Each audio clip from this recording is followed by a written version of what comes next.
that's beautiful, man. It gets me right here every time I see it. Right here. Smooth. So in smooth. the lungs. That logo cost us $12,000. But it was worth it. It was worth it. I'm still working the docks for it. Yeah, you are. Tracy's biotech company is helping to sponsor the program now, so we'll be okay. Oh, great. Great. We didn't know that Tracy was the bad guy. No, far from it. Oh, okay. I Far thought from like evil scientist or something. You never know. No. She is a science of goodness. Oh, wow. That's adorable. Okay, well, what's the topic today? What are we doing? And where are we at?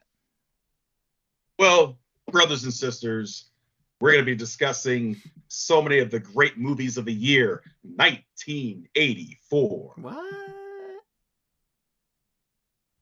That's crazy. But before You don't say. Long, awkward pause later.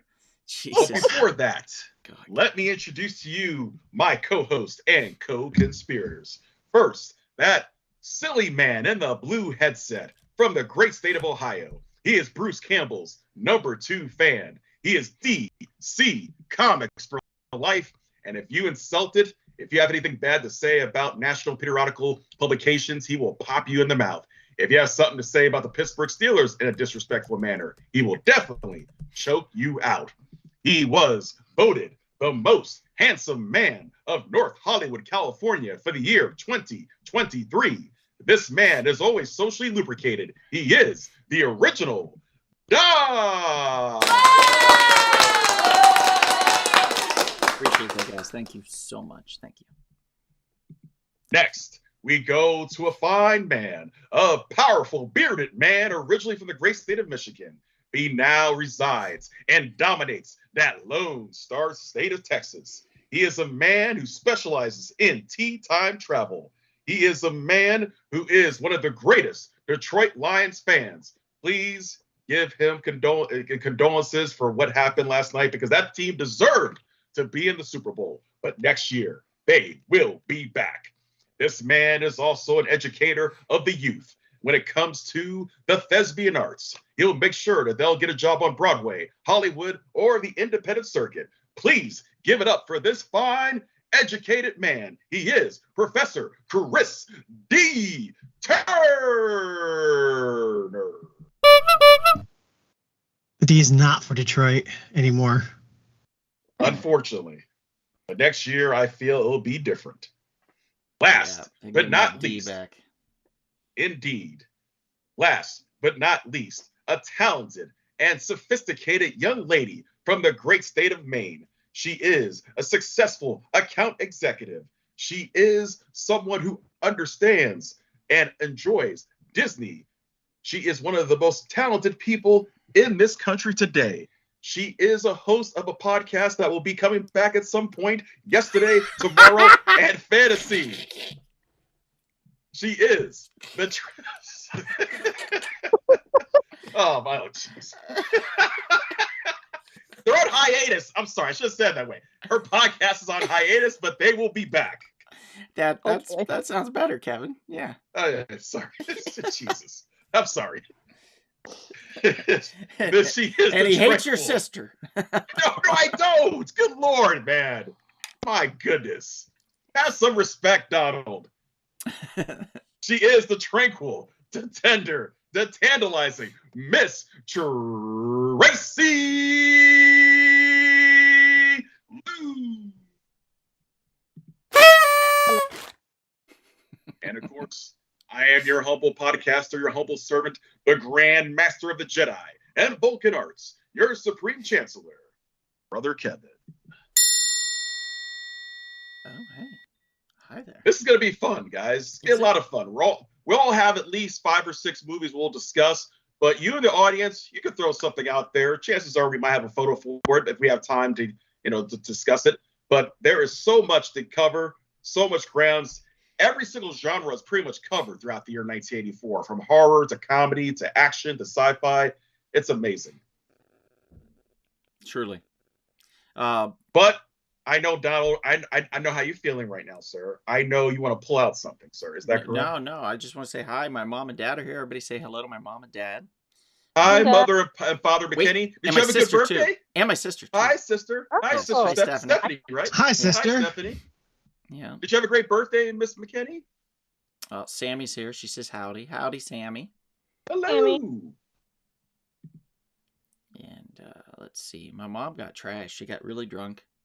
No, your Yeah. mother does not drink Got like that. into a knife fight in the Walmart parking lot. Did she Oh. win? Yeah, over one of those knitting baskets. Did she win?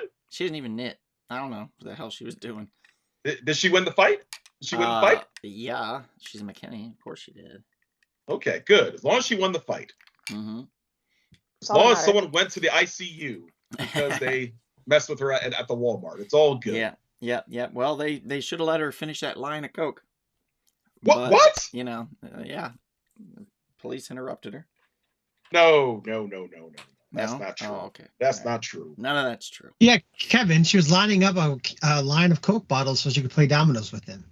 Oh, okay, Yeah, okay. she was Just gonna wanted to make sure. boop, one after the other, and With just gonna with open caps, so He you was could see it trying to- splash out of them. She was trying to spell out her name in the parking lot. Diana. And she shook all the bottles up before she did it too, so it sprayed everywhere. Yeah, she didn't even get to the full D. It just petered out. Sad but true. He failed. Oh, Jesus, terrible. So let's have some fun, guys. I guess Kevin really You're not ready? Kevin really wants to watch me do it, so I guess I'll just pull out. Are you ready? Are you ready? I'm gonna pull out. I'm pulling out.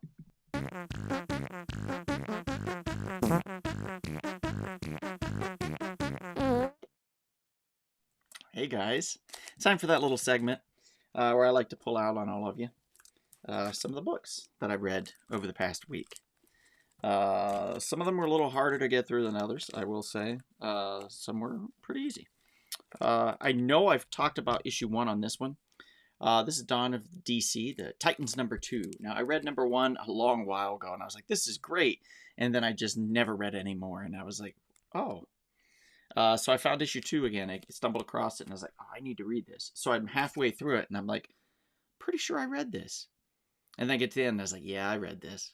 So I don't know how far I've read now. I might have brain damage, so there's that, apparently. But it's really good. It's really good. It's all about the mystery of the death of a Titan and trying to figure this out. Like, there might be a little time travel involved. We don't know. It's getting good, guys. Highly recommend it. If you get a chance to grab the Titan series, please do. You can probably find issue 1 through, I think, up to 7 at We Can Be Heroes in Chatsworth, California, if you're local to California, to Los Angeles, to the LA County area, and adjacent. So there's that one. So I give that one an 8. That one's great. This one was trash. This one is so bad. I've never done this before, but I stopped reading what the characters were saying because I already knew it was bullshit, and I didn't want. It's like when you're in a room. And there's so I was out to dinner not long ago, and there were 2 influencers sitting at the table next to me, and they were talking about their their view counts and how many referrals they got or whatever, and their income based on whatever that they were doing.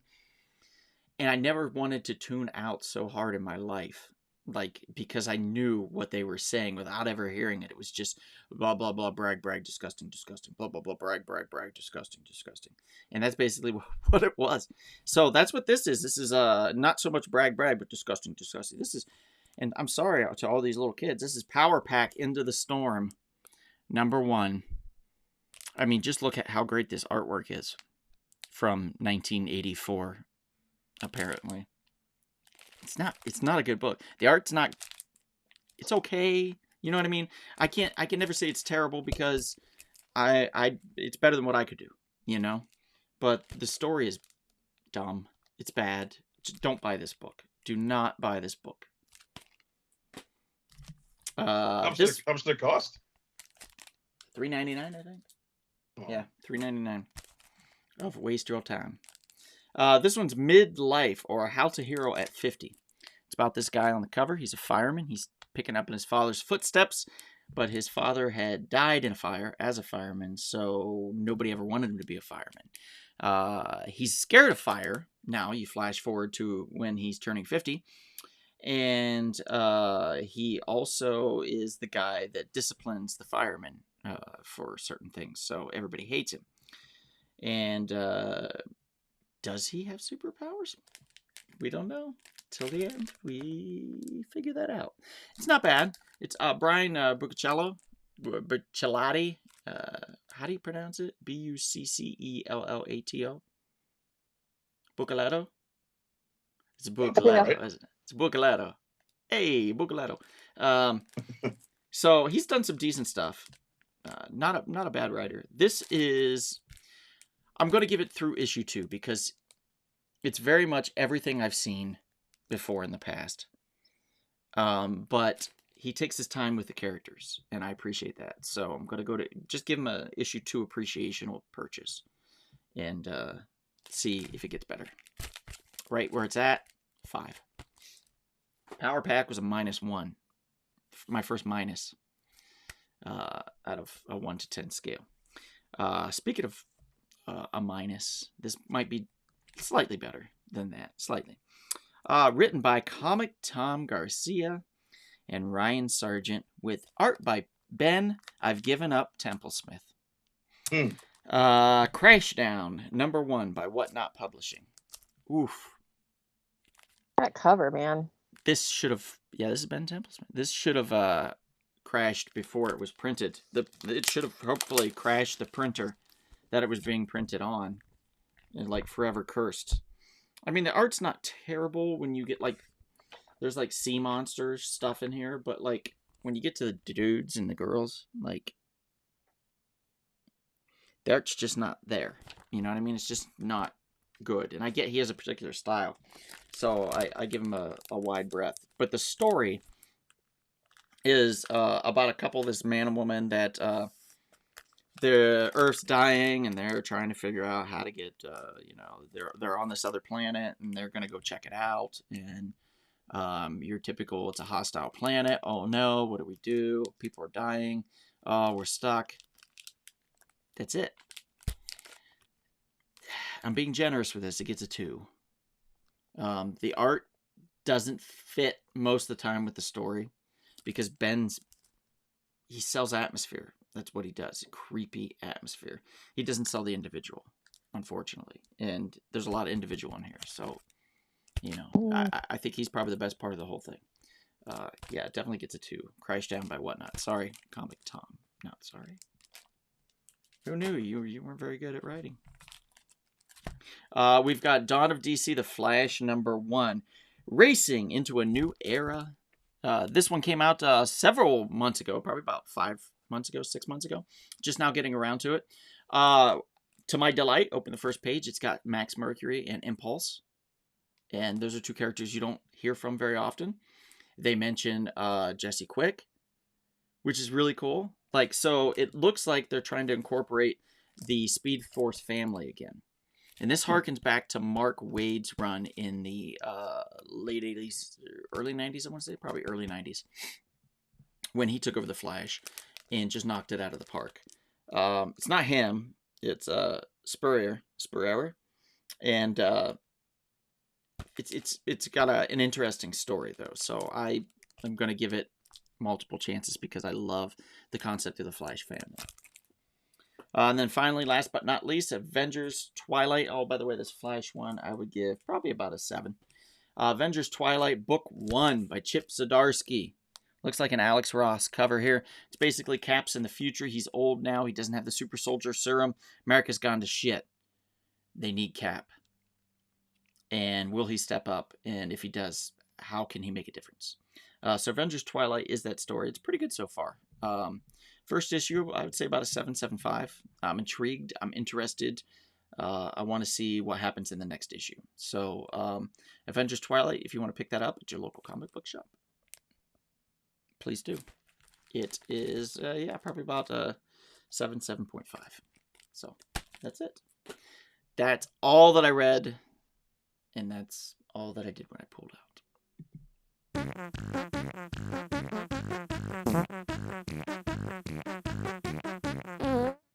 Okay.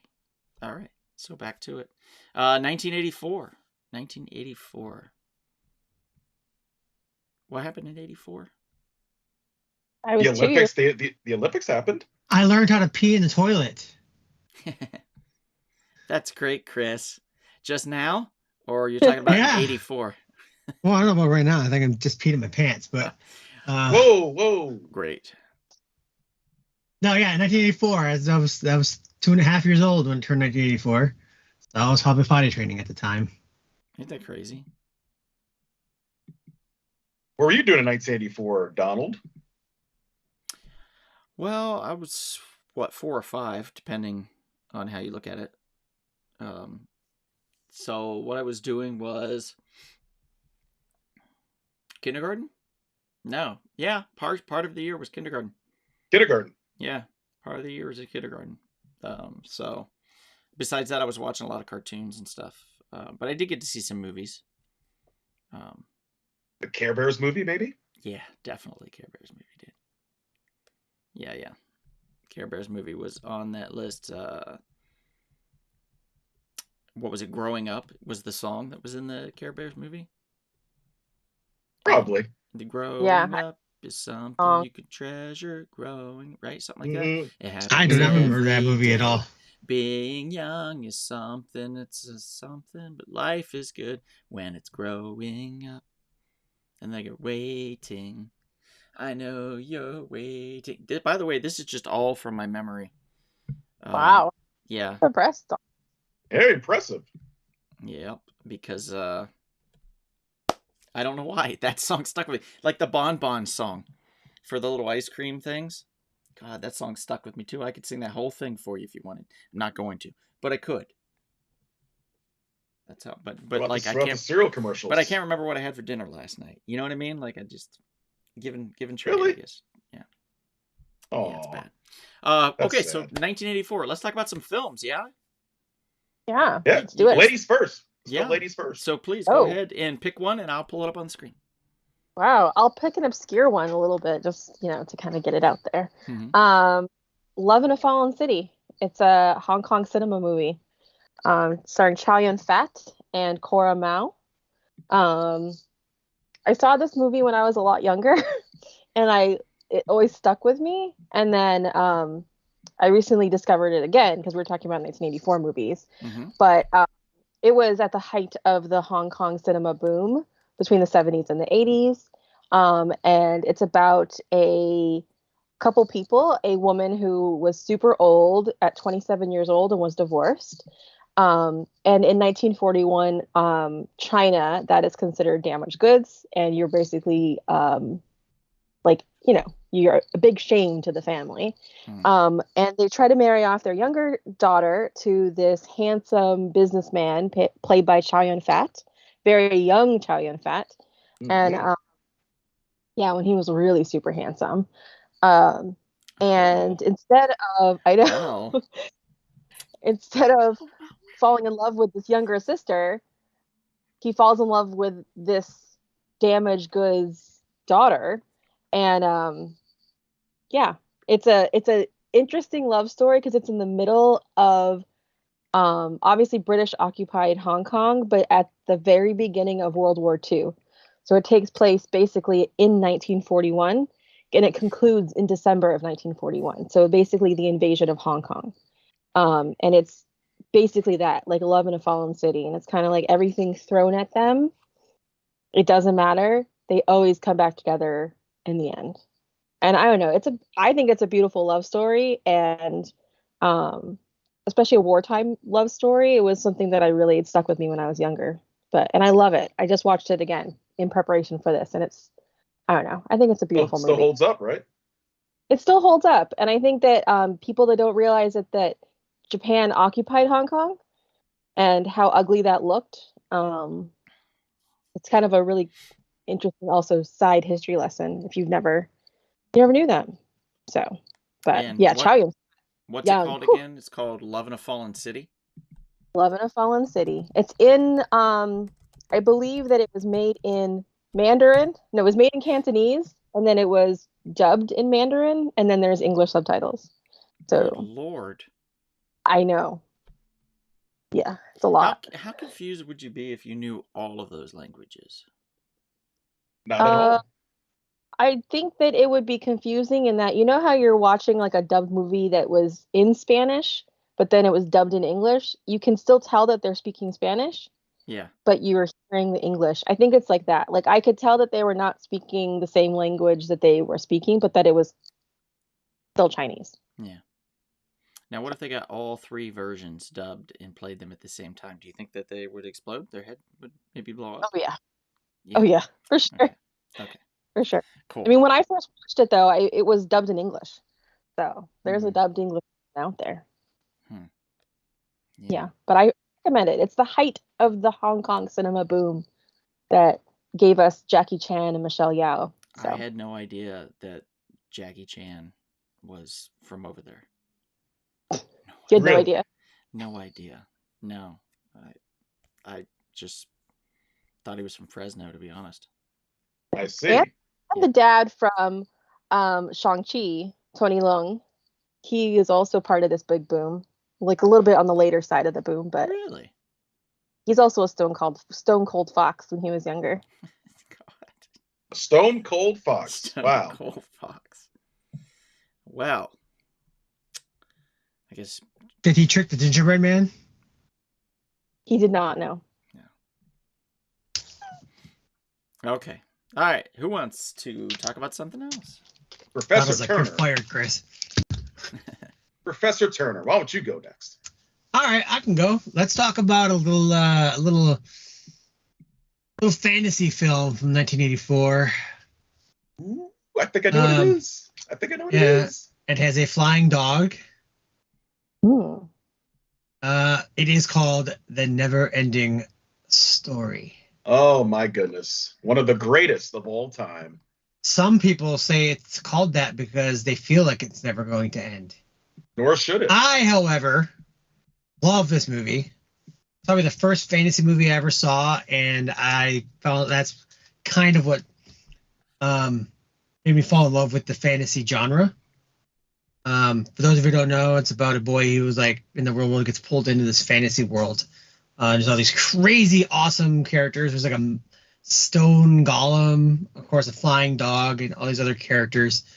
And it has Noah Hathaway, Baird Oliver, a bunch of people you don't know, Tammy Stronach, Sidney Bromley, Moses Gunn. Again, unless you were big into 80s films, you're probably not going to recognize a lot of these names. But it was released in April 6th, 1984, and ran back in the days when movies ran forever in the theaters. It ran until July.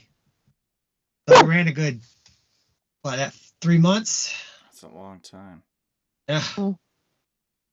Also, movies are short. It was only 94 minutes. There you go. Well, Which usually if it was made today, it'd probably be 4 hours long. or actually, it'd be a trilogy of movies. That's what it would be now. Yeah. And each movie would be 4 hours long. Then it'd be a director's cut that's 6 hours each. Yeah. By the way, there's a scene in that movie that still to this day creeps me out. I think I had nightmares about it when I was a kid. Horse? You remember the part where he's on his horse and you see those two statues and Yeah. the eyes open, you got to get through the time before it blasts you to death. That thing to this day, it's so realistic. It just freaks me out, but it's so good. It's not real, Kevin. but man, First of all, they're not even on Earth. You don't have to worry, buddy. I know sometimes you're not really technically on Earth. that's Yeah. true. That's true. But- That's true. But it's still not anything to do with where your physical form is. So there's nowhere. You're fine, buddy. Don't worry. What was the name? Those lasers aren't going to get you. I've told you this a million times. Every time you call me and I drive over and it's like 1 a.m. because you had a nightmare and you're scared And I get in there and I give the little secret knock. So you open the door and then you let me in, and then I tuck you in. I tuck you back in after I calm you down, comb your hair. And then I read a couple comic books. That's how I read so many. It's just Kevin had a rough night, so I read all these like in one go, including Comic Book Tom. Yeah. What was the dragon's name? The dragon's name is what? Falcor. Falcor. I think. Falcor. I yeah. love Falcor. I wish Falcor was a real creature. A little Indian boy or a little warrior, I guess he was. Was that Atreyu? Yeah, Atreyu. Atreyu. Yeah, Atreyu. Dare I mention the never-ending story that happened to me with the Lyft driver? No, maybe nobody? another time. Okay. So, well, was this about the song? This was about the song, right? Yes. Long story short, I remember this one. Yeah. Me and my buddy Matt, we were in Hollywood. We were drinking, and we were like, "We'd better get a ride." Back then, it was, I think, Sidecar, Lyft, and I think that was it at the time, or Sidecar and Uber. I can't remember which two came first, but I think Sidecar was the original. And that one was called Sidecar because they would allow cars with just two doors to pick you up. So they would basically, the person would pull over and they would get out of the car and they would come over to the other side of the car if they were good. And then they would open the door and then they would like pull the seat forward and put the thing back. And then they'd go ahead and you get in and duck down. And then they push it back and then, okay, go ahead, So it was a weird way that they did it, but they did it, So Sidecar was like, that's us. That's going to put us above everybody else. No. Also, what was the bad thing about Sidecar was the fact that they didn't what was it? They had the driver could name their rate. So in other words, you would name your rate on, like, I'll take that drive, but I'll take it for $20, and then somebody else would be like, I'll take it for $19. But what happened was all the drivers got together and they were like $50. And then you were like, shit, because they all figured it out. If you just get together and you put one price across the board, then there's no competition. So they thought that there would be, and they eventually went out of business. But long story short, we ordered the Sidecar, and this guy picked us up in a 2-seater, and he winds down his window and he's blasting the Never-Ending Story, the song. Really? Now, when he went to come pick us up, they have names and stuff, and his name, I shit you not, on there was Falcor. What? And so when we selected him as our driver, I was like, oh, that's cool, Falcor. So we selected him, and he literally shows up in his car blasting the Never-Ending Story, and he's got, the little book emblem thing? He's got it on a chain hanging from the rearview mirror. And we get in, and, we're drunk as hell. And he looks at us and he's like, hi. He's like from Middle Europe techno fantasy land. And we were like, hey, what's up? And he's like, I'm good. Do you guys like the Never-Ending Story? And we were like, I looked at him and I said, like it. And then I looked over at Matt and then I looked back at him and I was like, we love it. And then he was like, yeah. And then he cranked it up. And then he drove us all the way home with that freaking song on loop, blasting.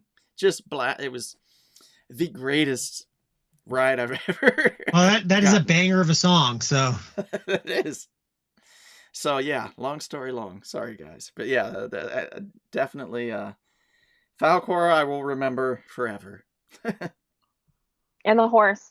Oh my god, it's like the scene that traumatized kids. I wasn't gonna bring that up, Tracy. I can't remember the horse, but the poor horse. Oh, thanks for reminding me. Now I'm gonna cry. You're welcome. I can't watch movies where animals get injured or hurt or killed. So. Mm-hmm. But wait, but you can watch it when humans do? Yeah. Let's see. With animals? We got some comments. Sabrina says, I was 2 years old. Also 1984 by George Orwell is a great film. Mom says that she did win that knife fight in the parking lot, which is great. Good for you, Mom. Oh, congratulations. Yep. Love that for you. Sabrina says, thanks for the recommend, Tracy. Just watched Expats and really interested in Hong Kong culture. Jed says, wow, what's it called again? We gave him the name. Love in a Fallen City. David Lewis, thanks for joining. He says, my favorite movie came out in 1984, The Natural with Robert Redford. Yes. I've never seen that movie. I just I've talked never to seen somebody about this. Last week? I think it was. I was talking to somebody, and they were like, "What? You've never seen that?" And I was like, "I don't know. Sorry." Jed yells Falcor. Big Sal's like, "Hi, everybody." Hey, Big Sal. What's up? God the horse, says Sammy. And Sean McGean says, Stranger Than Paradise, Repo Man, The Paris, Texas are all great independent films from 1984. Plus, I think Blood Simple may have came out that year too from the Coen brothers. I think. It may have. But I know Sean will confirm that because he knows. All right. Who's next? I believe it is my turn. Go for it. So I'm going to continue to bring some good heat, just like Brother Turner did. Let's go with the movie that came out on June 22nd, 1984. Ralph Macchio, William Zabka, Pat Morita, The Karate Kid. I turned 3 that weekend. Ah, yes, you did. This was wow. This is Kevin's favorite film, I think, of all time, right? Not of all time, but it's certainly in my top 10, top 15 for sure. It's got to be in your top Absolutely. 5, Kevin. Come on. That's interesting. I mean, what can you say? You know, if you're a kid who's getting bullied and it looks like you have no chance of ever be able to defend yourself, and then you meet this kind, older Japanese man who you think was just someone who just does yard work and things of that nature and catches flies with a little with Chinese chopsticks. Oh no, this man is special. This man comes from Okinawa. This man was trained in the arts of karate. You cannot go wrong. Like a karate chop noise I could have put right there. That'd be perfect. Mr. Miyagi. I mean, what can you say? Mr. Miyagi is one of the greatest cinema characters ever created. He is awesome. It's true. You can't go wrong. Who would not want to be mentored by such a great man? Daniel LaRusso, a young man who needed guidance. Sammy says, and he makes you wash his car. But you see, there was a purpose to you washing the car. Wax on, wax off. Remember when he taught him that? When he thought, oh, this is all BS. Do it. Show me wax on. Show me wax off. He understood defense. You see? Even though he was making him work, it looked like he was like making him into some kind of indentured servant. Hey, no, Kevin, do you remember that time? Do you remember that time when I worked that job where I had to do data entry, and I told you that I was a karate master, and I made you come over to where I work and do the data entry for me, and then, like you questioned me, and I was like, oh well, type out that IT report or whatever, and then you started doing this, right? And then I went, oh, and then you went. And you like flip my hand around, and then you're like, "Oh my god!" So basically I the same see. thing. I taught you in the fashion. So you're the Irish, Scottish, American Miyagi is what you're saying. Yes, Scotch Irish Miyagi. I don't think so, sir. Even if you were, you wouldn't compare it to the great power. They call it Mr. Scotch Miyagi. Irish Miyagi. Miyagi-Do cannot be touched with, cannot be messed with.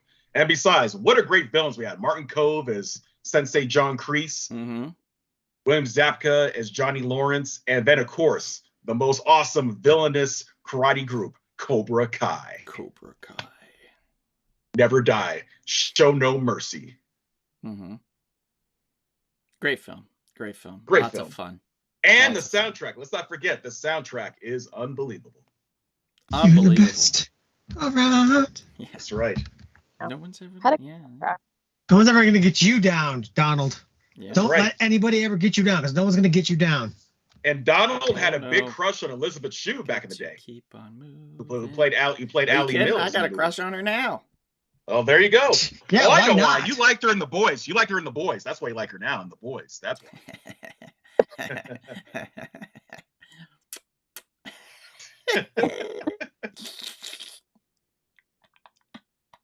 By the way, this movie was budgeted at $8 million and it made $130 million in the box office. And I wonder why they end up throwing a part 2 sequel out immediately. That thing made a ton of money. Jeez, that's insane. Yes, sir. Yeah. But it was worth it. Would have been great if they'd have put some more effort into the story, you know? Which one, part 2 or part 3? Part 2. I'd say part 3 more so. I would agree on that definitely one. part 3 more so. But thank goodness for Cobra Kai, the TV series. They've now expanded and Oh, added who would have some thought depth. Chosen would, or not Chosen? Was it Chosen? What's his name? Yeah, it's Chosen. Is it Chosen, my man. Who would have thought Chosen. I love Chosen Chosen. would have been like one of our favorites now? You know what I Yep. mean? Like just this forgettable villain from a film. No. He was awesome when I was a kid. I thought he was awesome back then. You kidding me? Well, yeah, I get that, but like, you're not like. Do you have pictures of him up on your wall and shit? As a matter of fact, I do. No, I was kidding. I That's would right, believe Sid. it too. That's right, Sammy. Sweep the leg. I would believe it too. Sweep the leg. Yeah. Well, Sammy's arguing with herself over there in the chat. Sometimes I have this cardboard cutout of Bruce Lee at the shop, and sometimes I'll just set him like next to where I was when she's talking, and she's arguing, and it's just Bruce Lee. It's a cardboard cutout of Bruce Lee. I think it was Tracy. You brought that in, so thank you for that, because that gets me out of a lot of complaint sessions.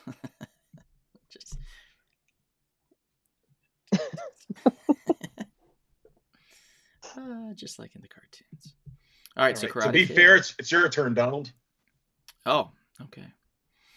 All right. Well, this film that I'm going to talk about is from 1984. I want to say It better be. Yeah. Better be. What is it? It's Alec Rogers, Maggie Gordon. With that, no, it was Catherine Stewart. Catherine Mary Stewart played Maggie.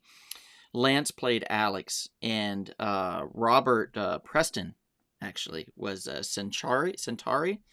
If you know any of that, then you know that I'm talking about the 1984 classic, amazing film, one of my favorites, The Last Starfighter. Ah, there we go. Like, holy shit, guys. How fun was this concept? This kid that's in this like trailer park feels like he's going nowhere in his life, right? Very stagnant. He's like, I don't want to go to college. I don't know if I want to pursue a career. I gotta work, get a job, make some money, blah blah blah. And just to let you know that this movie did make money. It made about 15 million in profit, technically. So not great, but not the worst. Hence no sequel to The Last Starfighter. So it cost about 15 million, and it made about 29 to 30 million in profit. So not the best. Or bad. But also not awful, yeah. So the basic premise of this is this kid. So he's in this nothing town, this nothing trailer park, this nothing job. All he likes to do is go up to the laundry area and play this arcade game. This arcade game that got dropped off not long ago, and they assume that management had it and brought it in, and they're playing this game. This kid plays it day and night. Like, he wants to beat this record. He wants to beat the game. And he finally beats the game. And when he does, it sends an alert out to space, because aliens planted that arcade game to see. They planted games like this all over different planets to see if they can get some of the best starfighters in the galaxy to come and help them combat this great evil force. And this kid, this young punk from a trailer park in the middle of nowhere, beats everybody, blows them out of the water, and then the scouting recruiter guy shows up, who was played by Preston. And he shows up, and he's like, hey, you won. Congratulations. I'm a representative of the company. Go ahead, get in my car. Gets in his car. Boom! Takes him into outer space. Kidnaps him in space, basically. And was like, oh, we can go back, but it's going to take a while. We're in space now. And he's like, fuck. Right? So then he gets there, and they're like, oh, this is the guy? What? And then it's all about training him, and the camaraderie involved, and about him learning about himself and his personal growth, and also fighting this ultimate evil in the cosmos to save the day, along with his fellow starfighters. Him being selected the last starfighter. By the way, Donald, it's a fun. You want a fun fact about this movie? Yes, please. Guess who directed this movie? Who directed it? The man who played Michael Myers in the first Halloween movie, Nick Castle. Oh, no shit. I didn't know he was that same dude. Yep, the man who directed the movie was the guy who wore the shape mask in Halloween. That's cool. Yeah, that's pretty cool, right? Yeah, like okay, so maybe the dude doesn't have like the most illustrious career, right?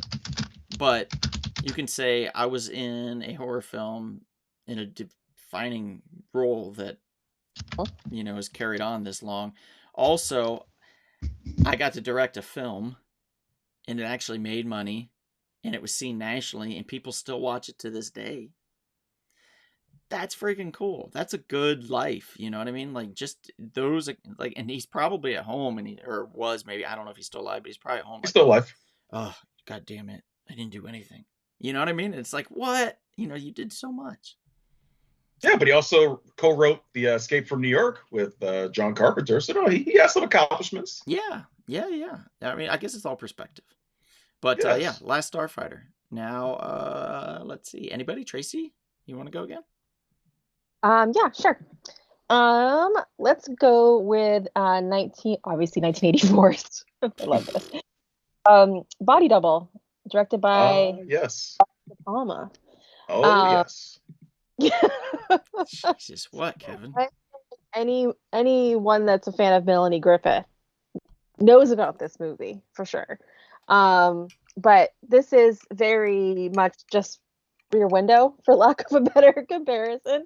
Right? It's kind of just what he was going for. But yeah, it's about this like very C-list actor who is house sitting for this guy in, of course, the Chemisphere designed by John Lautner, which is like one of my favorite houses ever. And he ends up like viewing this girl across the way, her dancing naked, basically, and witnesses her murder. Basically, Rear Window.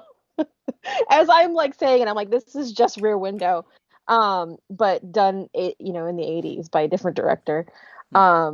But I feel like this is kind of to me, it's like a quintessential Brian De Palma movie, like what he likes to do, as opposed to what he like is supposed to do. If that makes sense.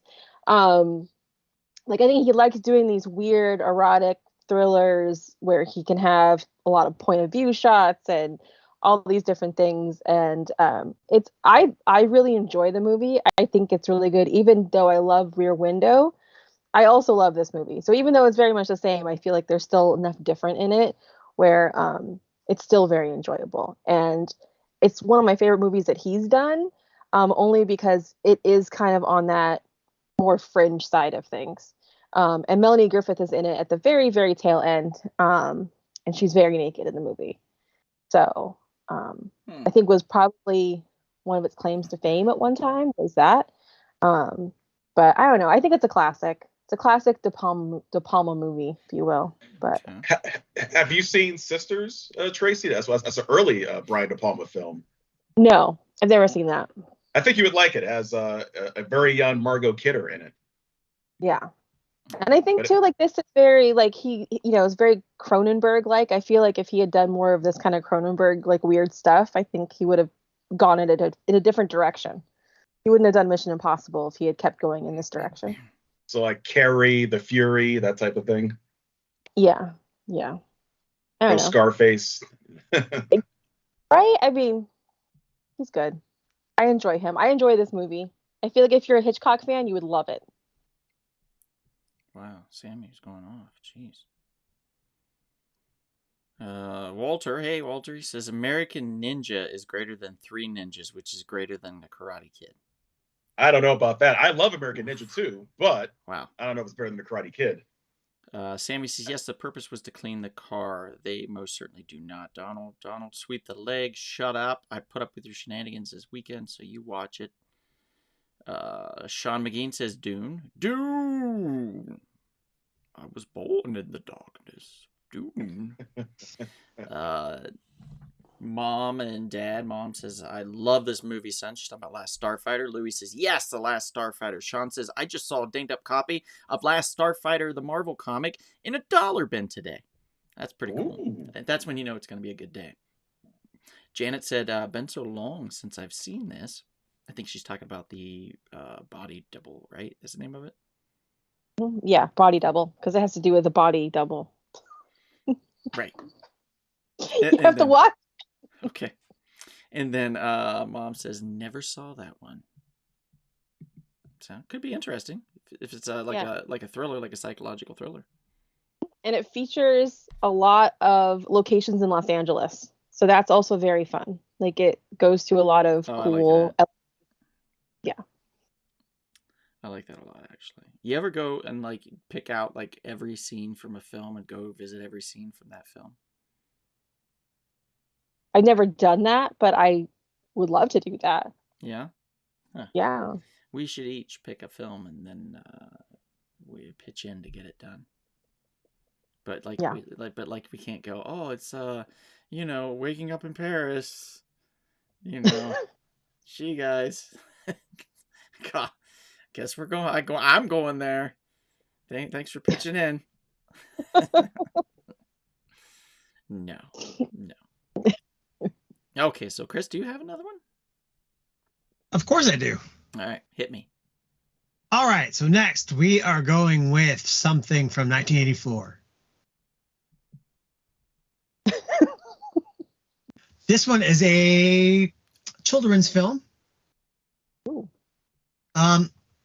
It is Frank Oz's first solo directing job. Oh, Master Yoda. Yes. Before then, he had co-directed Dark Crystal with Jim Henson, and then he moved out on his own and solo directed this film. And that film would be The Muppets Take Manhattan. Yay. Starring such people as Kermit the Frog, Miss Legend. Piggy, Icon. Gonzo, Icon. Priscilla, the chicken, Hmm. Ralph. I'm not sure if Rizzo wasn't. I don't think they introduced Rizzo yet, so he wasn't there. Rizzo the Rat. Yeah. Yeah, no. Fozzie Bear. Rizzo came in. When did he come in? I know he was in. Wasn't he in the Great Muppet Caper? Great Puppet Bear Caper, I think is when he introduced him. Okay. I mean, that could have been, I can't remember, could have been Muppets Manhattan because there's lots of rats in New York. Yeah, so. it would make sense. Like Yeah. rats in New York and stuff. I'll have to go back and watch those. But yeah, so basically they go to New York and like all Muppet movies, mayhem ensues.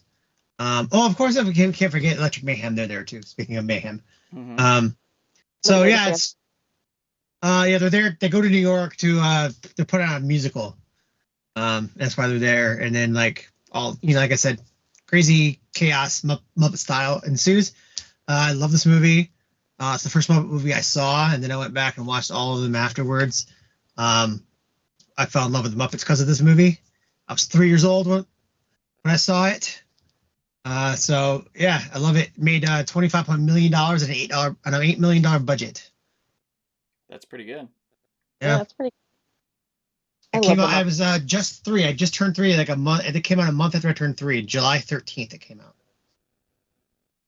Oh. I mean, I'm not gonna, there's not much more to say. Like it's the Muppets. I'm sure everyone's seen this movie. It's the second movie, Muppet movie. So, so there were rats in the movie. There was, let's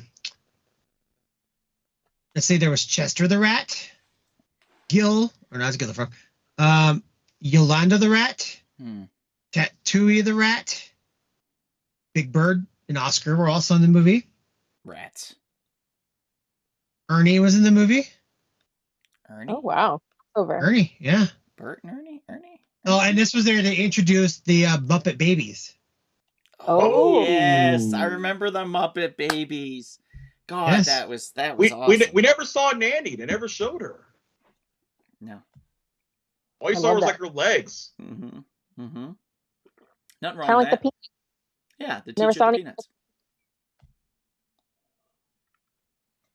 Exactly. But Trevor- people. Like really? might not be able to see the peanuts right now, but you can see this bottle of Half's Hot Sauce. Go to halfshotsauce.com. Type in the coupon code Donald Hiccups for 10% off your order. They ship all over the U.S. Grab yourself. This is Killer Pickle. It's a dill pickle hot sauce. It is phenomenal. geez, I can't stop. I'm putting it on crackers now, eating it. It's so good. It's halfshotsauce.com. Check them out. Also, And don't forget, that's pretty nice. yes, look at that. Splattered Frog Brewery, a Texas-based beer company.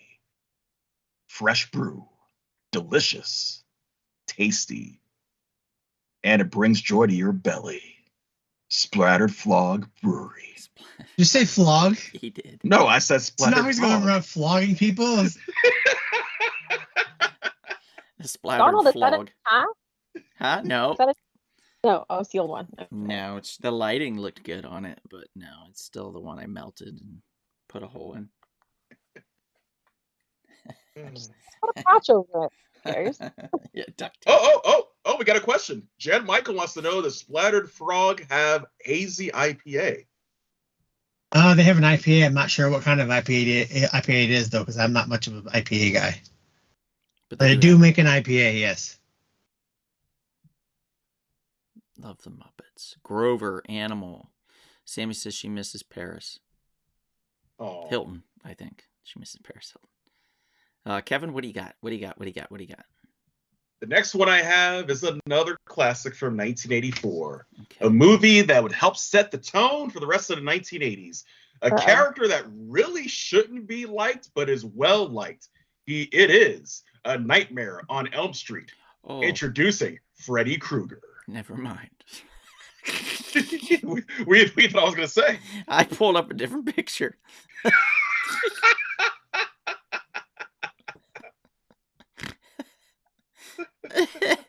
Oh boy. You know, Axel Foley or Freddy Krueger, they're very similar.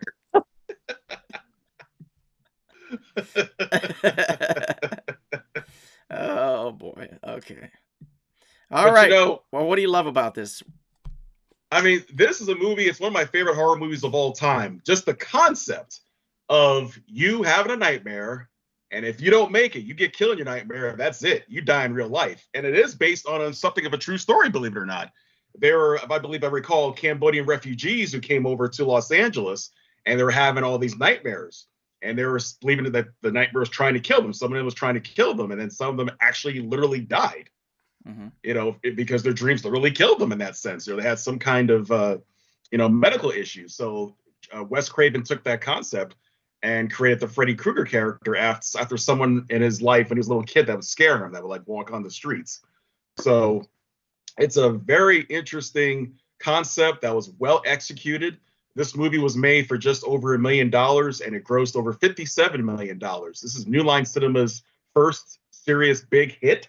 And they always say this is it's the house that Freddy built, New Line Cinema. And of course, New Line Cinema, would go on to make so many other movies over Lord the of decades. the Rings. Lord of the Rings, absolutely. What wasn't a big time star in this movie? That's now a big time star in this movie. Oh yes. Let us not forget. You are correct, Professor Turner. This is the debut movie of someone that no one would have ever thought would blow up, Johnny Depp. You would have never thought with his role in this movie, you would think, whatever. If anything, you would think Nancy Thompson, Heather Langenkamp would have been the one who would have blown up, to become like a big star. No, it was Johnny freaking Depp. Unbelievable. The movie that launched his career. Uh-oh. And the scene that he dies in, that was well executed. That's a crazy scene. That messes with your head. The way he went out, because you're wondering, oh my God, what just happened to him when he got sucked into the bed? Mm-hmm. All the blood's just spurting out and spraying on the ceiling. It's like, what in the world just happened to this guy who's got sucked into that bed? And there's a scene that they cut out where they actually showed what happened, but it was so bad. I'm glad they didn't show it. But it was just perfect. Didn't they put the scene?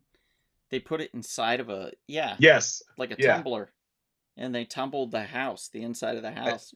Freaking blows your mind at how they wouldn't do that now. They would just do it in post or whatever, and they would effects guy do it or whatever. Yeah, but they literally built the inside of a bedroom that they could tumble, move around. That is the coolest idea ever. I love that kind of shit. And what's also cool is about how Nancy defeats Freddy, and it kind of makes sense because he lives off your fear. That's what makes him powerful. So, if you just keep falling for his, nightmarish visions and things that are coming at you, yeah. But if you say, you know what, this is my dream. I am in control. I am in control. You're not in control. And that's how she was able to beat him in the end. In this film. Yes. One of the greatest of all time. One of the greatest horror films of all time, in my humble opinion. Well, one of the greatest things of all time, it's not necessarily a movie from 1984, but it is a website you guys should check out. I'll put the link right there in the chat. Check out www.luxrally, Luxrally, travel.com, and let the expert advisors there plan all your travel needs, from plane tickets to hotels to dinner reservations. They are there for you 24 hours a day to make sure that you are happy and feel taken care of. That's what they do there at Lux Rally Travels. A fantastic group of people. Definitely recommend them for the simple fact that it costs you nothing for them to do this work for you. Why not hire somebody that will do it for free? I hate planning shit. I hate getting, let me get the hotel room. Oh, let me get the dinner reservation. Oh, let me get the flight. Oh, let me get just hire these guys, have them do it all. And it literally costs you nothing. Nothing but time just to check on, what do you think of this or this or this? And then you confirm or deny or say, I don't want that, or I've never been there, I swear. No, but you know what I mean. And then you can choose. So check them out. It's right here, www.luxrallytravel.com. Lux Rally Travel. So give them a shot. And now back to the films. Back to you. It's your turn. Oh, it's my turn? Mm-hmm. Great, it's my turn. It's my time. Wait, did I just... No, I dare not. Ooh, that's a good one. Oh, how about this one? Nah, I like this one. Nope. How about this one? No. No, I don't like that one either. Here we go. What an amazing cast of characters. And one of my favorites from 1984 is the Steve Guttenberg making and starring, this made his career basically, Police Academy. Yes, some things are not quite PC any longer when it comes to Police Academy, but I will say it is a hoot. Like a real hoot. You basically follow a group of slacker guys, and gals that are joining the police academy to become, to protect and serve, and to become local police all throughout the nation. They are going to the academy that makes them into who they are for all kinds of different reasons. Court ordered. Your parents want you out of the house. You feel like you're being bullied too much. You just want to be able to fire a gun. You like to be in control, and you like students under you. All these types of characters, all these types of dreams and thoughts go into this film, and they all show up at the same place, and hilarity ensues when they start messing with each other and with the who was it? It was the sergeant. Was it the sergeant? You know who I'm talking about? Was Sarge? Yeah, right? Yeah, Sarge, or Commandant. Gosh, there's so many of them there. Yeah. The guy with the cane, and then he had the dog. It was hilarious. I think he had the dog, or that was a different film. He had the sidekick in this one. But what do you guys like Police Academy? Oh, it's a lot of fun. I love this movie. We went to... Sorry, go ahead, Tracy. You haven't seen it? I feel like I have seen it because I remember Steve Guttenberg, but then I also don't remember the thing about the dog, so I don't know. And Kim Cattrall's in no, it. There's no dog. I got it confused with Mannequin.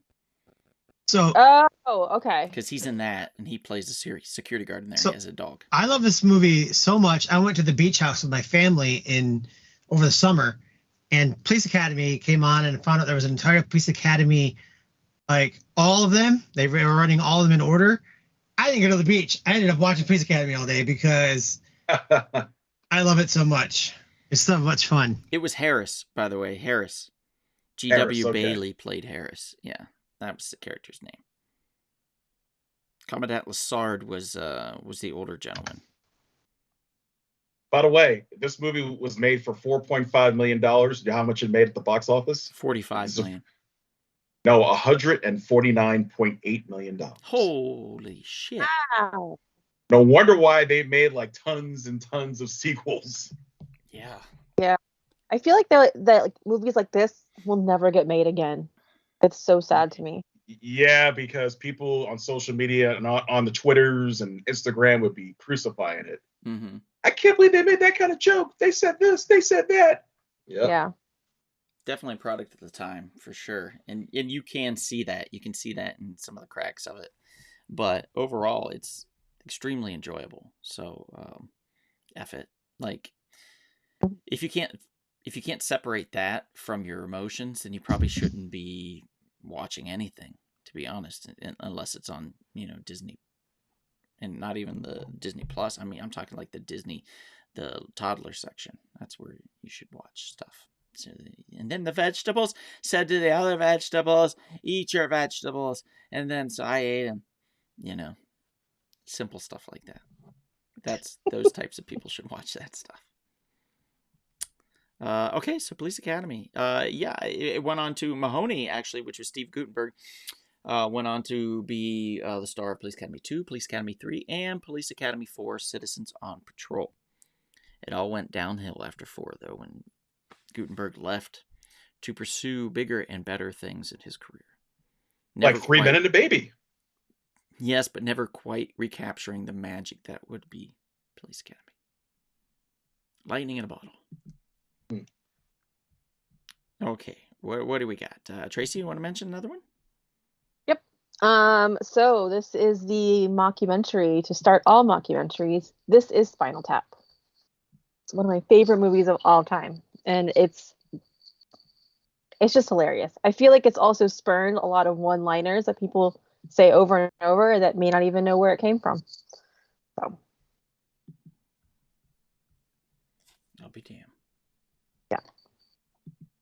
Do you have the picture up? Was that directed by Meathead from Rob It was Reiner? directed by Rob Reiner, and it's about a, I don't know, mid-level band, rock and roll band that Found it. There where we go. they're making a documentary about them, and they follow them around and the hijinks, and it's just, to me, it's super creative, and I just 11 so much. It's like one of the first times we saw this kind of combination of people, of like writers and actors. And it kind of just spurned a whole like thing with that whole group, right? With Best in Show. This is, for your consideration. Oh, yeah. A Mighty Wind. It's one of my Two favorite others. writing teams ever to exist. My favorite is what's the dog show one? Best in Show. Best in Show, yeah. That's my favorite one. Yeah, Best in Show's great. They're all really good. Spinal Tap is the basically the original.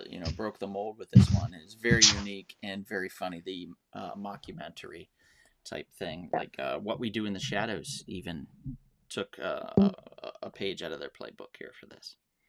Which is always fun. The television series The Office, which everybody thought broke the mold for television, now it was done here. I agree. I mean, in Stonehenge, you can't watch that scene without laughing hysterically. I've watched this movie 100 times, I'm sure, and I don't care. Every time that thing comes down, I just die.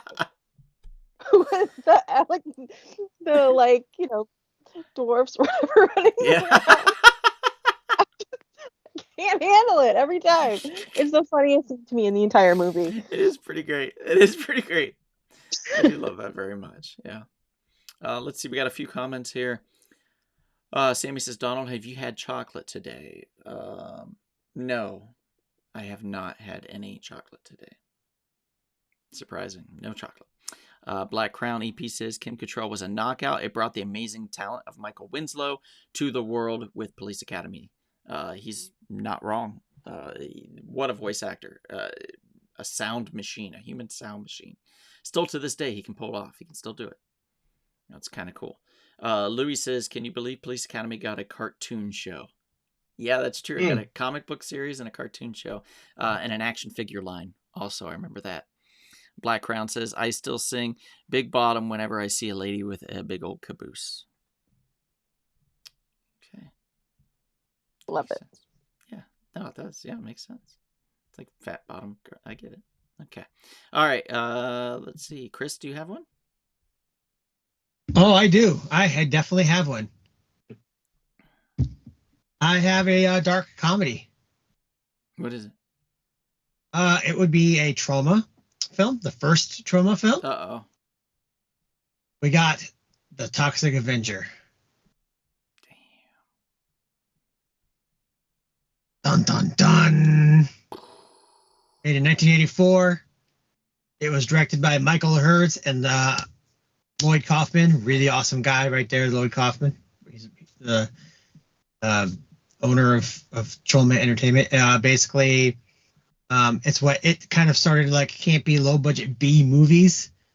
And it kind of like started a whole like genre of them. Anyway, it takes place in New Jersey. And it's a scrawny little like 98-pound weakling who works like as a janitor in like a health club, falls into a vat of some people trick the guy into wearing a tutu and hugging a sheep. He then chases them around the health club. He's chased around the health club and then falls into a drum of toxic waste, basically. And he becomes this giant misformed creature called the Toxic Avenger. He has superhuman strength and size, and he uses a mop as a weapon. And then he ends up like fighting drug dealers and stuff. Becomes like a hero. And so yeah, so you got this little scrawny guy. It's kind of like Captain America in a sense, where he like becomes bigger and stronger, but different because he's a ugly mutant. Mm. And they just remade this. They're remaking this movie coming out this year with Peter Dinklage playing the guy who gets turned into the Toxic Avenger. And it's got really Really? good reviews. Wow. Really good reviews. Yeah. Mm. Yeah. And you can still find this book out in the wild too, Toxic Avenger #1. It's usually in high grade going to fetch you about $30. So not bad. At one point, that was anywhere from $500 to $1,000 for the Toxic Avenger in a 9.8 CGC graded newsstand. Kind of insane, if you ask me. But, people like what they like.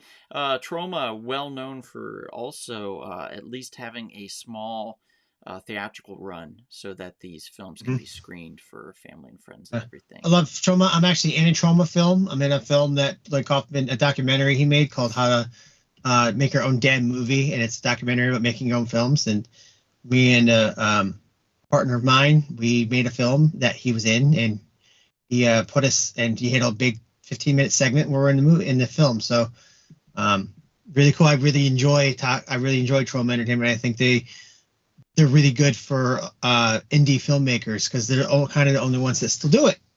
Yeah, it's true. Yeah, they're one of the last few that's still around. So hopefully, we all know that this being released theatrically for a big budget studio is going to do gangbusters for his company. Also, people want to know the original source, so he better have a lot of those available on Blu-ray. But you know what? What I find funny is I like Cat the Kabukimon more than I like Toxic Avenger. Oh, really? Yeah. I've never seen that. Really? I've seen Toxic. Oh, it's like a kabuki like cop basically, going around fighting crime, and also Toxic High is also good, which same world as Toxic Avenger. He has a lot of good films. James Gunn got his start in Troma with Romeo and Juliet. Oh, So.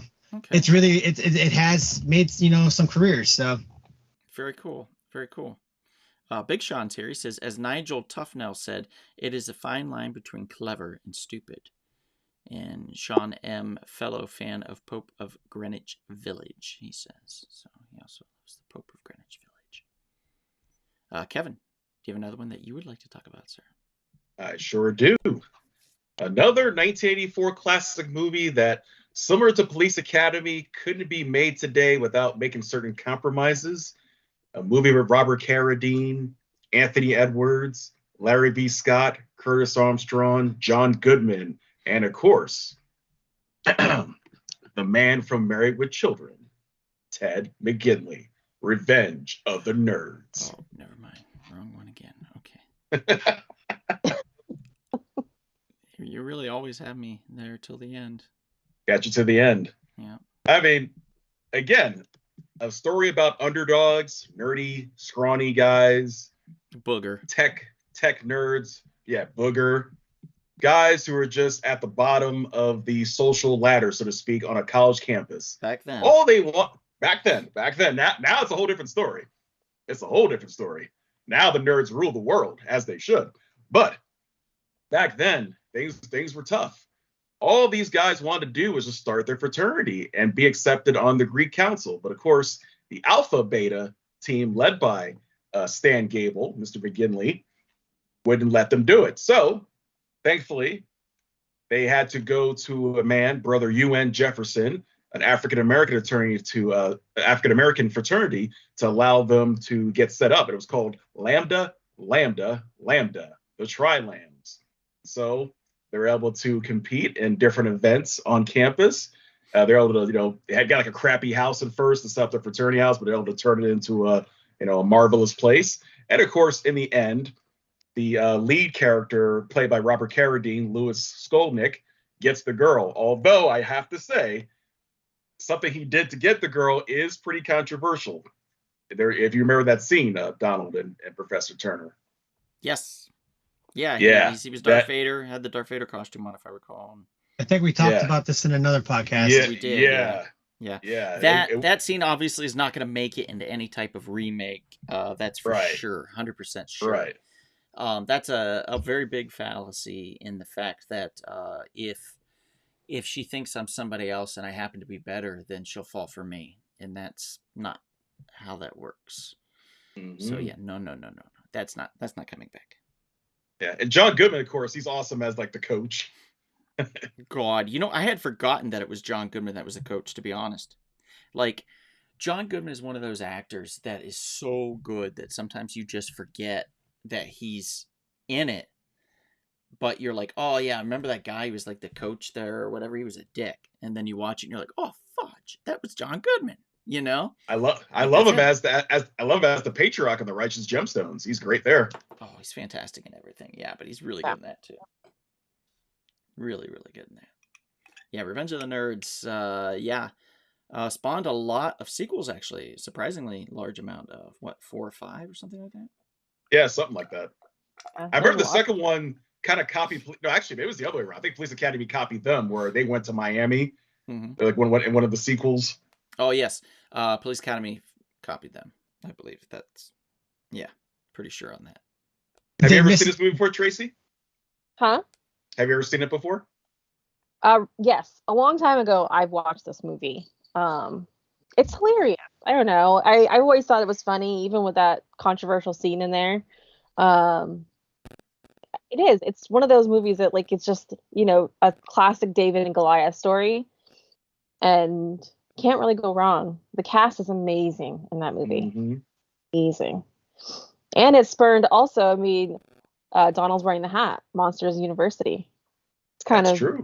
The plot line of Monsters University as well. So it's a classic, and I think it will always be a classic, no matter how much people try to cancel it for that one singular scene. That one scene. Thank you, Sean. That's right. Bernie Casey, the head UN Jefferson, Landa. He was awesome. He was also in I'm Gonna Get You Sucker. I'm Gonna Get You Sucker. All right. Back to you, Mr. Donald. I suppose I'll talk about a film that I've seen in 1984. Or I didn't see it in 1984, probably 94, somewhere in there, 90 maybe. I don't know. But we're talking about 1984's sci-fi action film classic, Terminator, the movie. Terminator. Do. Terminator. Do. Arnold Schwarzenegger, Linda Hamilton, Edward Furlong, Michael Biehn, I want to say. Edward Furlong was in the first one? I didn't know that. No, he was in his mommy's belly. Ah, I see. But yes, Terminator, it is a fantastic film about a robot sent back in time because apparently in the future robots had taken over.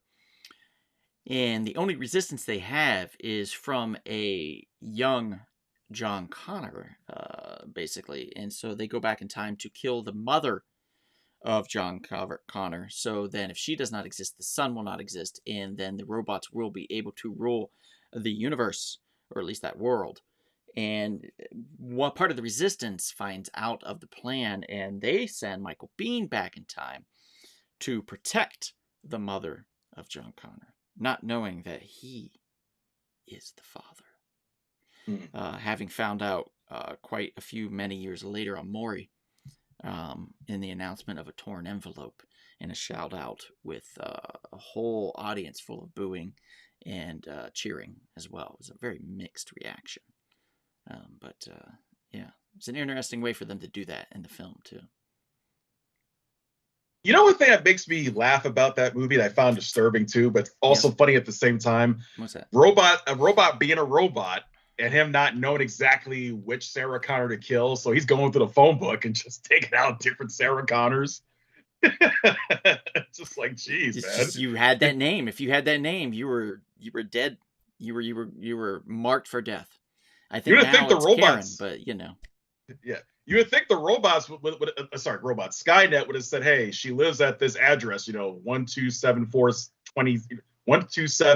45th Street or something like that, You think they would have done their research a little better, but yeah. we don't know how the robots got power and what kind of power they have, you know what I mean? Like back then the internet really wasn't a thing, so it was like, how are they accessing this information? Maybe they communicate, but if they don't know the source of that information, then now, like if you did it now, you remade it, we're all dead.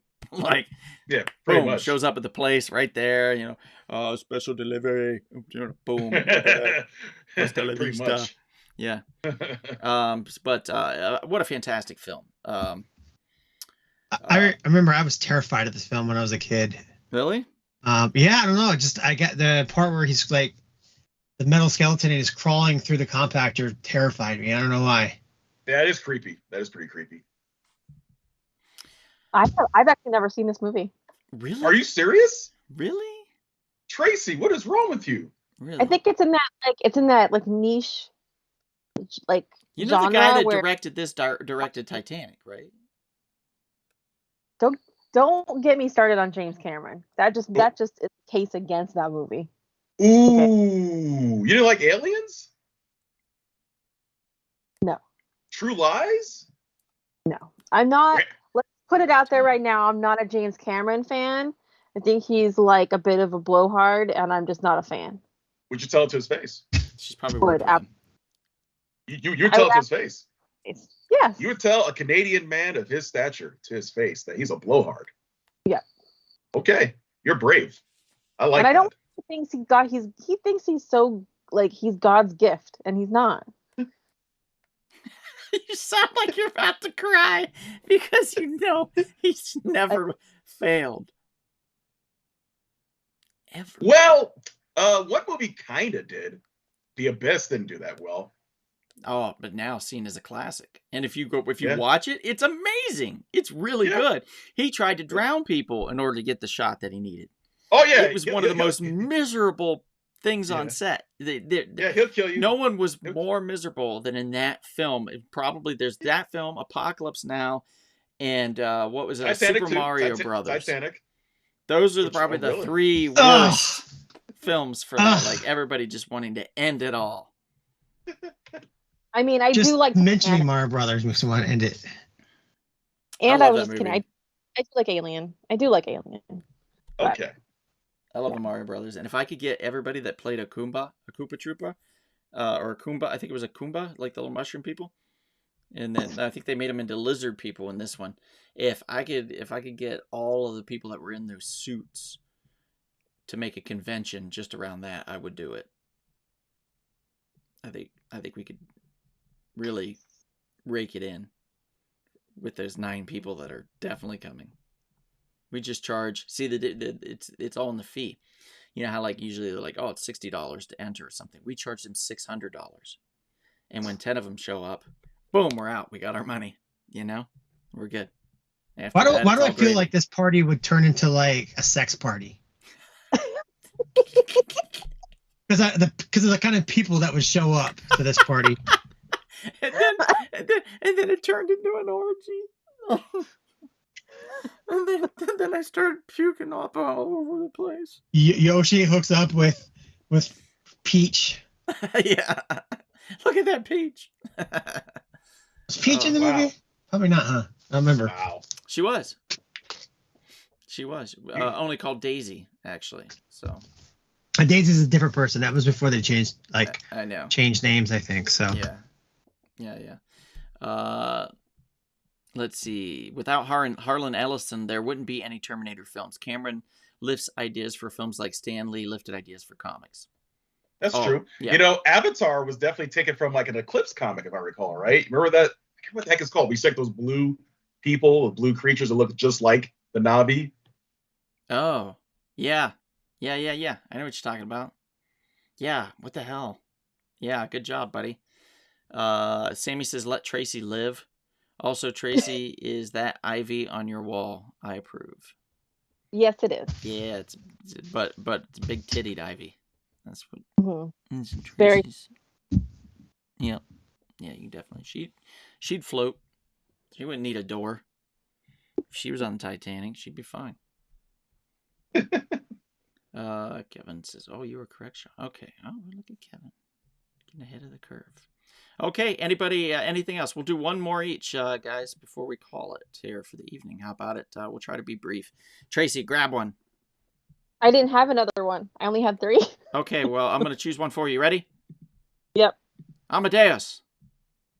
I've never seen Amadeus. You've never seen Amadeus. Really? Amadeus. That, I mean, it's not about him. Amadeus. It's not about Amadeus. Falco. Yeah. It is actually about Wolfgang Amadeus Mozart. I don't know if you know who that is, Tracy, but Brilliant movie. brilliant Salieri. man, classical musician, classically trained in the musicular arts. Yes, that's a word. That is terminology. Look it up. It's science. Yeah, it's the tumultuous life of Amadeus and how he was kind of batshit crazy.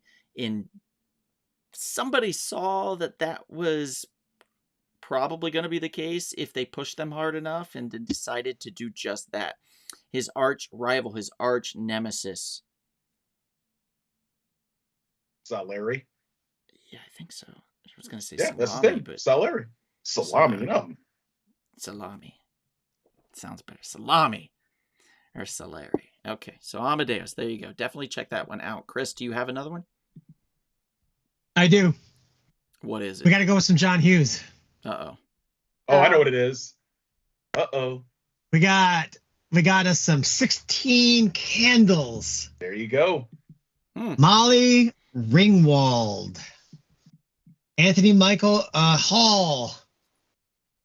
Got classic John Hughes high school comedy, take place in Chicago like they all do. Basically she Molly Ringwald's character fills out a friend's quiz, and they realize she has a crush on a senior, and John Hughes hijinks ensues. There's parties, there's lots of love stuff, triangles, and Love stuff. missed connections. I love that and song when it came out. Love stuff, baby, love stuff. just the way, it's so much happens. It's hard to explain everything that happens, but just if you know John Hughes, any of his movies, the kind of atmosphere it is, the kind of world he sets up, the kind of characters he created. I don't think it's my favorite John Hughes movie, but it is a classic and I love it. John Cusack was in the movie. It was one of his first films. Mm-hmm. He went on to then, be in a few more. Of course, Molly Ringwald, John Hughes liked her so much. She was in a bunch of them. The classic 1984 film. I didn't see this till I was in my teenage years, so I was able to relate a little bit more. But yeah, I love it. You can't go wrong with John Hughes film. John Hughes. Kevin, what do you think? You got one? I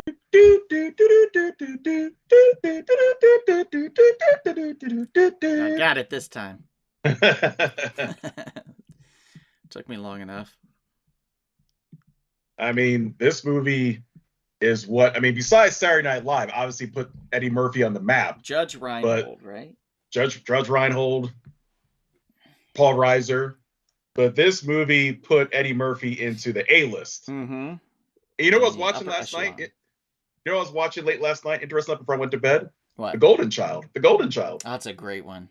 That's probably my favorite Eddie Murphy movie, actually. It's The Golden Child. And you know who they wanted for that movie originally? They wanted Mel Gibson to play his part. Really? Yep. Boy, that would have been interesting too. Yeah, it was meant to be more of a serious movie before they decided to shift it to more of a comedy script. Oh, okay. Smart. I like the shift, although I could see it being more serious too. Yeah, you can see where it could have went. And of course, you can't go wrong with Tywin Lannister as the bad guy. The great Charles Dance playing Sardo. Yeah, you can't go wrong with that. He's fantastic in that. And we get what's his the boxer. What is his name? My dad would know. Dad, if you're still on, who was the guy? He's the boxer in Golden Child. He had real cauliflower ears, real bad and stuff. And oh yes, I know what you're talking about. Texas something or Pete something or. Hey, aren't we supposed to be talking about Cobb. Beverly Hills Cop? I don't think Golden Child was made in '84. Yeah, I know, but I was still talking about that too because. I know he got thrown off, but this is the movie that put Eddie Murphy on the top in the A-list. Classic movie, a Detroit detective, going to Beverly Hills to solve the murder of his best friend, and of course, he got all kinds of antics going on and having all that great cast of characters. It's just a fun classic movie, amazing, and the fact that this movie made a ton of money. It was made for $13 million. It made $316 million. Wow. At the box office. Yep. Say that again. Made for how much? $13 million and made $316 million. Matter of fact, wow. I think Titanic broke a record because I think before Titanic, Beverly Hills Cop was the #1 movie for 15 consecutive weekends or something like that before Titanic broke that record. Wow. Crazy. See, this is what they should look at this and be like, man, we could really use some good that's what we're missing. I think at the box office, we're missing good comedies. Like the last one I remember that made me laugh out loud was the one with Jennifer Lawrence. Oh, I want to see that. The one where she's like, you like that? I thought it was it was okay. It was fun, but I didn't really laugh out loud much in it. Oh, I did. I laughed a lot. That was a lot of fun. Yeah, the comedies are dead these days. It's there's nothing. I know. We desperately need comedy back, hardcore. It feels like it's dying to procedurals and dramas and. We need good Oscar for movies. We need good Oscar-worthy comedies it used to be back in the day. I'm good with that too. Well, it's a dark comedy, but Poor Things is pretty funny. I have to see. It's on my list. Did you say Poor Things or Porky's? Poor Things. Okay. Porky's is pretty funny too, though, but it's something else for sure. Big Sean says, I have some issues with Cameron as well. Hate Titanic, and as a buddy of mine says, I loved Avatar the first time around, as Dances with Wolves. I did like The Abyss, though, saw it in a theater. Sammy says, my Lord Donald. Oh, I think you forgot the comma there. And now we've finally figured it out. That I am due for a kinglyhood, for some type of ruling of some sort. Sean says, Once Upon a Time in America was also released in 1984. Epic film. Big is Sean correct. says, I actually liked both versions of America. One is a straight ahead narrative. The other, Leone's version, is psychological. And Sean says, McGean says, and the greatest film of 1984, George Orwell's 1984, with John Hurt and Richard Burton. Sammy says, she had my name in this.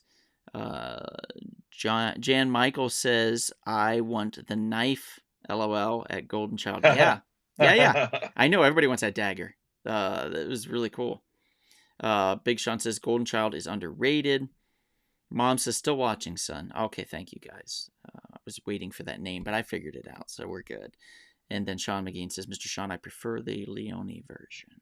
And I am going to round it out and end out the evening on probably the best of the best here.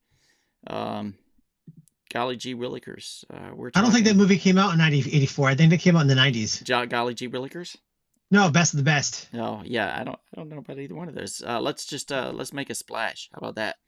We've got Tom Hanks, Daryl Hannah, Eugene Levy, and John Candy in the comedy classic Splash about Tom Hanks meeting a young mermaid when he was a child. Ooh. And rekindling that romance as she washes ashore, confused, but in love. Ron Howard directed it, I believe, this movie. Mm-hmm. Yeah. Super fun. Came out in 1984. I love this movie. It's just so whimsical. It's romantic. It's fanciful. It's funny. It's heartfelt. Pulls on your heartstrings. It gives you that drama in just the right place. It gives you that suspense in just the right place. Will she be found out, to the world? Will they tell her? Is she going to be in a lab, or is she going to be able to escape out of the? So much centering around Daryl Hannah's character, and she was absolutely fantastic. Talk about the Little Mermaid live version. Just such a great talent. Fun on a bun. This movie. Can't recommend it enough. Again, this is to me, an Oscar-worthy comedy.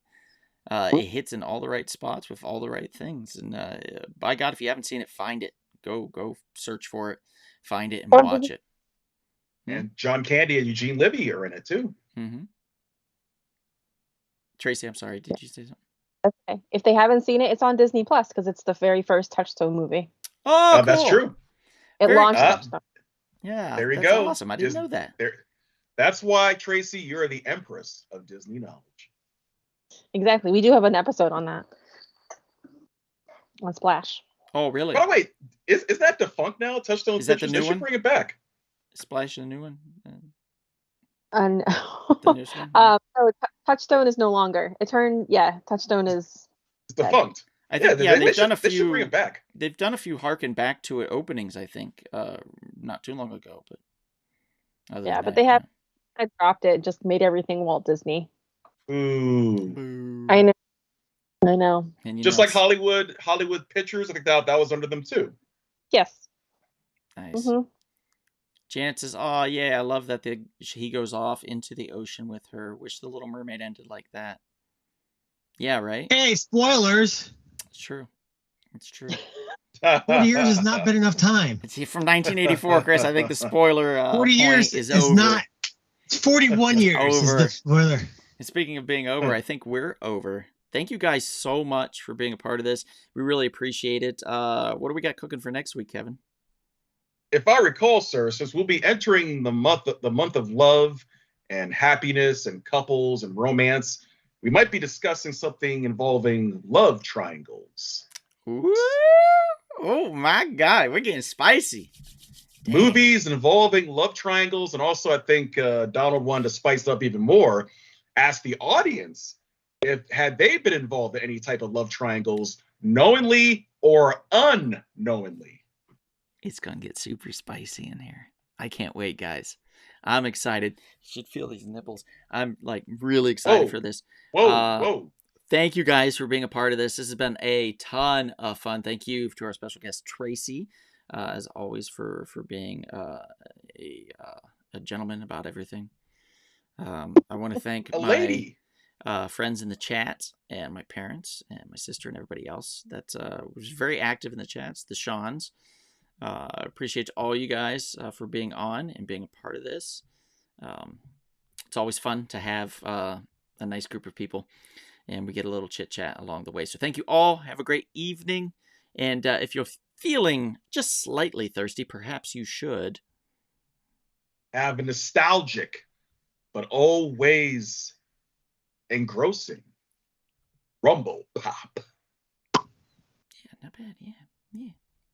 Bye.